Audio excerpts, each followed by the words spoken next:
माझे सहयोगी माझे अनिल पारधी, साई कन्स्ट्रक्शन आणि त्यांचे सेवळे आमचे भाऊ जांभूळकर भाऊ, भिरकर भाऊ, आमचे भाटोजी आणि हे सगळे कनुजाजी, हे सगळा परिवार, सचिन, हा सगळ्या परिवारांनी एक वेगळा निर्णय घेतला की भाऊचा वाढदिवस तर आपण नेहमी मनवतोच आहे, म्हणून त्यामुळे त्यांनी एक अनाथ आश्रम, ज्या अनाथ मुली असतात बिचारा त्यांचं घरी पाहणारं कोणी नसते, अशा ठिकाणी भाऊ तुमचा आम्हाला वाढदिवस करायचा. मी त्यांना एका मिनिटात निर्णय दिला का एकदम चांगला असा निर्णय आहे आणि त्या निर्णयाला मी त्याला संमती दिली. आणि मी तुम्हाला सांगतो, माझ्या वडिलांनी मला जे संस्कार दिले आहे त्या संस्कारामध्ये मला त्यांनी सांगितलं आहे की मी शिवभक्त आहे.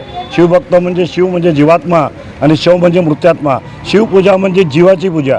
जीव म्हणजे गांजले बिचारे शोषित पीडित असे जे लोक आहे ज्यांना या समाजातून काढलं जाते, त्यांची सेवाच म्हणजे शिवाची सेवा आहे असं मला त्यांनी संस्कार टाकले. त्या दृष्टिकोनातून मी स्वर्गीय वामनराव बडे लोकसेवा प्रतिष्ठानच्या माध्यमातून मागील सातत्याने 20 वर्षामध्ये समाजाप्रती जे काम आहे, गोरगरीब शोषित पीडित लोकांना त्यांना न्याय देणे, त्यांच्यावर त्यांना मदत करणे, अशा प्रकारचे निरनिराळे कामं करतो.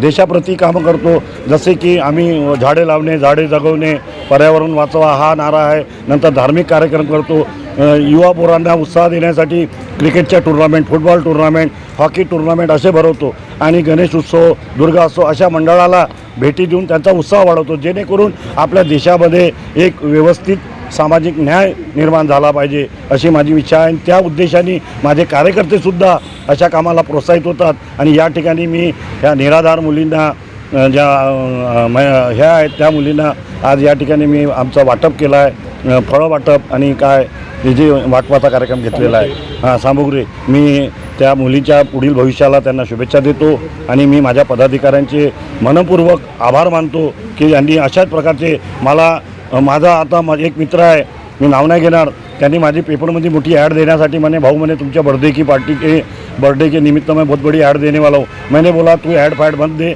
फालतू की उसमें पैसा मत कर, मेरा जो संस्कार है, मेरा जो स्वभाव है वो काम कर. तो बोले भाऊ मैं क्या करूँ. तो उसने अभी हम जा रहे भीवसनगोरी, वहाँ पे गोर गरीब जनता को उसने वो चादर, उसके आराधना साड़ी स्टोर करके तो पिलो कवर और चादर, वो चादर क्या बोलते हैं उसको, हाँ बेडशीट और साड़ी, ऐसे प्रकार के कुछ सामान भेजा है, उसका भी वाटप मैं कर रहा हूँ.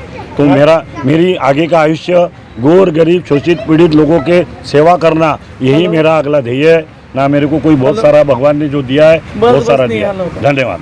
पुन्हा वाढदिवस शुभेच्छा. मी ज्यावेळेस त्यांचा फर्स्ट टाईम बड्डे बनवला होता, त्याच्यानंतर जसं मी जुळलो तसं मला एकदम उत्साह असा वाटला की ते माझे वडील आहे. वडिलाप्रमाणे मला त्यांनी पूर्ण मतलब हर गोष्टीकडे लक्ष देत मला त्यांनी इथपर्यंत पोहोचवलं. मी एक बाहेरून आलेला मुलगा आहे, परंतु त्यांच्या मार्गदर्शनामुळे मी आज या कंडिशनवर पोहोचलेलो आहे की मला कोणाच पुढे जायची गरज पडत नाही.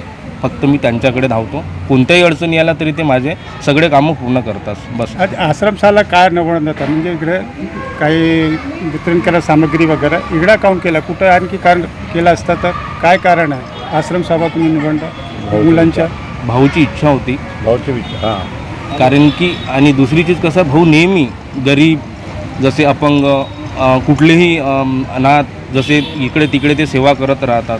ठीक आहे, मी त्यांच्या मार्गदर्शनामध्ये बरेचसे असे ठिकाण बघितले त्यांच्यानुसार. तर मी विचार केला की नाही, त्यांना न सांगता मी हाच विचार केला की म्हटलं चला आज इथे म्हटलं काटोल रोड एक आश्रम आहे, त्या आश्रममध्ये आपण त्यांच्या मार्गदर्शनामुळे आपण त्यांचा बड्डे साजरा करू. खूप मला आनंद झाला आणि वाढदिवसाच्या खूप भाऊ. तुम्ही इकडे आश्रमशालामध्ये मुलांच्या काही सामग्री वितरण करण्यासाठी आले, काय बोलणार. मी आधी तर नरेश भाऊ बर्डेजी यांना वाढदिवसाच्या फार फार शुभेच्छा आणि त्यांच्या अर्धांगिनी आदरणीय आणि माझी नगरसेविका माझी साधनाताई बर्डेजी यांनाही फार फार शुभेच्छा. सही सलामत जोडी अशीच राहो.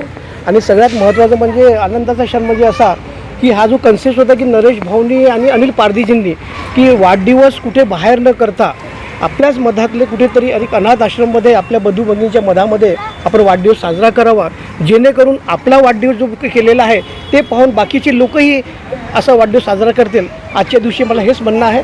मी जास्त वेळ घेणार नाही. त्यांना पुनश्च एक वेळा वाढदिवसाच्या फार फार शुभेच्छा. धन्यवाद. त्यांना वाढदिवसानिमित्त शुभेच्छा देते. आणि त्यांचा कन्सेप्ट असा आहे की गोरगरीब शोषित लोकांची सेवा करणं हे आजच नाही तर आता 15 वर्ष झाले तर ते प्रत्येक वाढदिवसाला कधी चादर वाटप, साडी वाटप किंवा अनाथ विद्यार्थ्यांना त्यांना केक वाटप, फळे वाटप असं त्यांचं निरंतर कार्य सुरू असते. याच्या व्यतिरिक्तही ते समाजसेवेसाठी पोरांना शाळेच्या शिक्षणाकरता त्यांची फीज असो, त्यांचे पुस्तकं असो, त्याचं सुद्धा ते करत राहतात. त्याचप्रमाणे मोलकरणीसाठी छत्री वाटप करणं आणि जे चप्पल वगैरे शिवतात त्यांच्यासाठी टेंट वाटप करणं आणि त्याचप्रमाणे वृक्ष संवर्धन म्हणून वृक्ष लावणं. आज आपण पाहत आहे की यावर्षी आपल्याला उन्हाळा कसा जाणवला आणि इथून इकडे असंच जाणवणार आहे.